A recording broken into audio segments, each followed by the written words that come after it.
Hello students. Today we will start with the Langmuir adsorption isotherm. And Langmuir actually to describe the phenomena of adsorption and its kinetics, he proposed his new adsorption isotherm, and the assumptions of his isotherms are: the first one, it is that the solid surface have a fixed adsorption sites which can adsorb only one particle. There are fixed adsorption sites, and those adsorption sites, they can have only one particle in them, or they can adsorb only one particle. The second one is the species on different sites, they do not interact with each other. The species which are present on the different side, they will remain there only, and they will not interact with each other. Thirdly, uh, for all the sites, the heat of adsorption will be the same. And fourth, dynamic equilibrium is maintained between condensing and evaporating species. Since we know that some species will be coming and they will be occupying the sites, some will be evaporating from there. So, after some time, a dynamic equilibrium will be maintained between these condensing and evaporating species. And lastly, the adsorption of gases on solid, it is unimolecular in thickness. According to Langmuir, the adsorption of gases on solid, it is unimolecular, means only one molecule will be there in a single layer and no other layers will be there. Now see the derivation. Suppose at any instant for any particular time, theta, it is the covered area. The particles, they started coming over, or they were adsorbing on the surface of adsorbent. So for any instant, suppose theta is the covered area of the adsorbent.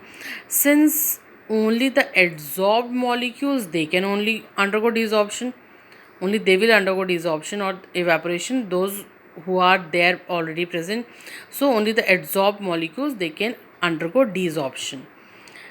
Rate of desorption, it is proportional to theta only, which are adsorbed. If we'll remove this proportionality sign, there a constant will be there, which is called rate constant for desorption. Rd, it will be equal to Kd theta. Now total surface left uncovered, which was covered, it is theta, and the one which is uncovered, it is 1 minus theta. Okay, 1 minus theta and theta. Now see, the rate of adsorption, it depends upon the fraction of the total uncovered surface. Adsorption, where it will take place, only in that surface which is uncovered. So rate of adsorption, if we talk about, it is directly proportional to 1 minus theta, means the uncovered area and pressure of the gas. It will be equal to the rate of adsorption. So Ra, it is equals to Ka, 1 minus theta into P. After some time, what will happen? As we have already studied, our equilibrium will be maintained, and when the rate of adsorption, when it will become equal to the desorption, at that time a dynamic equilibrium will be maintained. It means Rd, rate of desorption, it will become equal to rate of adsorption. Rate of desorption, as we have already studied, it is equals to Kd theta, and rate of adsorption, it is equals to Ka 1 minus theta into pressure of the gas P. So from here, Kd theta plus Ka theta P, it will be equal to Kap, and theta from here, it will be equal to Kap upon Kd plus Kap. If we'll divide both numerators and denominators of right hand side with Kd, what we'll get? Ka upon Kd into P, Kd upon Kd plus Ka upon Kd into P. This will get, this will be 1. It means it is equals to, theta is equals to Ka upon Kd into P, 1 plus Ka upon Kd into P. Now K1, it will be equal to Ka upon Kd. Okay, this will be equal to Ka upon Kd. So if Ka upon Kd, it is equals to K1, it is a new constant which is called adsorption coefficient. So K1P upon 1 plus K1P.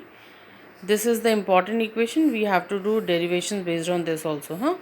some conclusions will draw from this. Now, see, languid adsorption, it can also be explained like uh, km upon it is directly proportional to theta, or k upon m, it is proportional to theta. If you are talking about, see, what is k? X, it is the amount of substance adsorbed upon mass of the adsorbent, which is proportional to theta. Theta means covered one. So x upon m, it is, if it is proportional to theta, and theta we know that it is equals to k1p upon 1 plus k1p. So x upon m, it will be proportional to k1p upon 1 plus k1p, or x upon m, it is equals to proportionality sign, it will be removed, a constant will come, that is k into k1p upon 1 plus k1p, or x upon m, it is equals to, a new constant will be there, k1 dash, it is equals to k into k1, this k into k1, this k into k1, it will be equal to k1 dash. So k1 dash p upon 1 plus k1 p. This is the first formula. Now see the second one. If 1 upon x oblique m is taken here, 1 upon means this will be reversed, this will go up, and this will be the denominator, 1 plus k1p upon k1 dash p. If you multiply both the sides here with p, what we'll get? P upon x by m, it is equals to 1 upon k1 dash p plus k1 upon k1 dash into p. Now see, this is for this graph, like p upon x by m, it is equals to 1 upon k1p plus p upon k1 dash plus k1. This can be written like this. Now here a graph is between p oblique x by m, p oblique x by m. Here it is pressure only, this pressure, this intercept, it is equals to this 1 upon k1p. It means the slope will be equal to k1 oblique k1 dash. This slope will be equal to this only. Yes, so this is the one form of this languid adsorption isotherm. Now we'll study this one. See, this is also the languid adsorption isotherm, where this is theta and this is p. From this graph, we'll study about the kinetics of the adsorption process, which languid actually had given.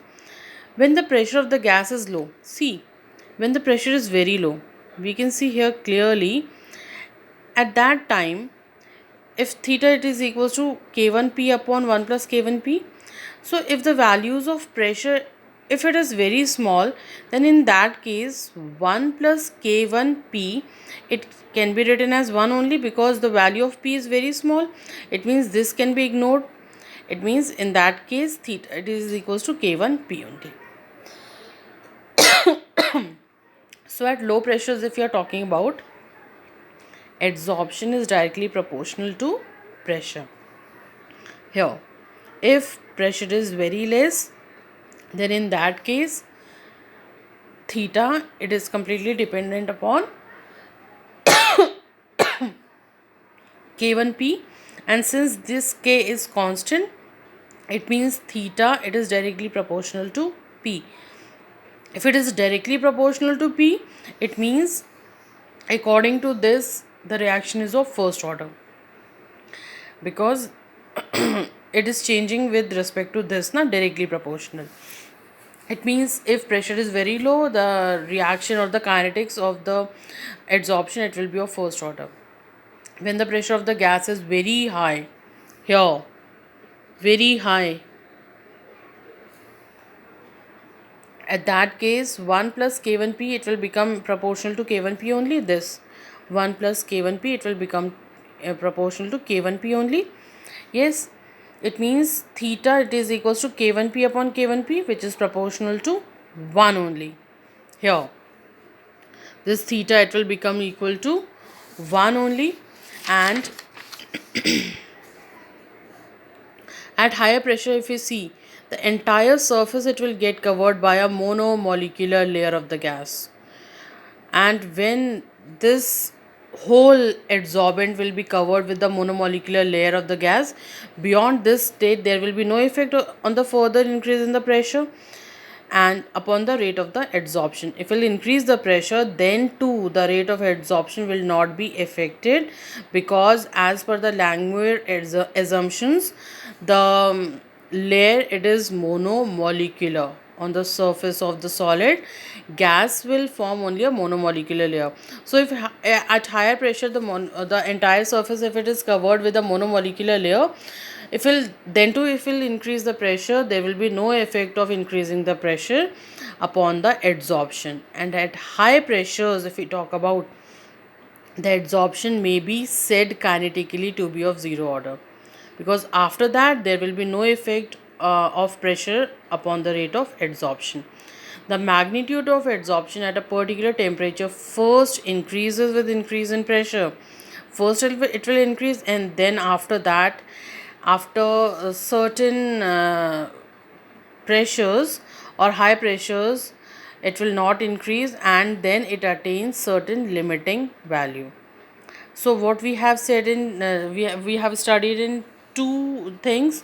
When the pressure was low, then in that case theta was directly proportional to pressure. Yes, it was directly proportional to pressure when the pressure was low. It means according to this, the reaction is of first order. When the pressure it was too high, so uh, the monomolecular layer was formed, and after that if we'll apply more pressure to it, then there will be no effect of pressure on the process of adsorption. Means at that time, at very high pressure, the adsorption rate is of zero order. Now intermediate, if lower is 0 and higher is 1, it means all the one which is intermediate between these two processes, it will be of fraction order. At low pressures, if theta is equals to k1 p1, and if at high pressure it is directly proportional to p 0, or the pressure increase in pressure will not affect upon the process of adsorption. Therefore at intermediate pressures, theta is equals to k1 p raised to the power 1 by n. At intermediate pressures, the adsorption, it is kinetically of some fractional order. At very low pressures, first order; at very high pressure, zero order; and intermediate pressures, it will be of some fractional orders. Now see, that was about isotherms. Now these are isobars, where the graph is formed between x by m and temperature. Here the pressure will remain the constant. So if we'll increase the pressure, physical adsorption, if we are talking about this physical adsorption, it will keep on decreasing if we'll increase the temperature. And the amount of substance adsorbed on any adsorbent, if chemical adsorption is there, first it will increase and then it will decrease when the pressure is constant. Now there are some applications of adsorption, like in removal of coloring matter. If we'll drop some substance, so that substance, that will adsorb the coloring substance or the solute particles from it, and the color will be removed.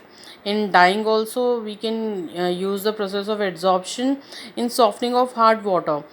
If we'll put some substance to it, all the calcium and magnesium ion, they will be adsorbed on the surface of that substance and the water will become soft.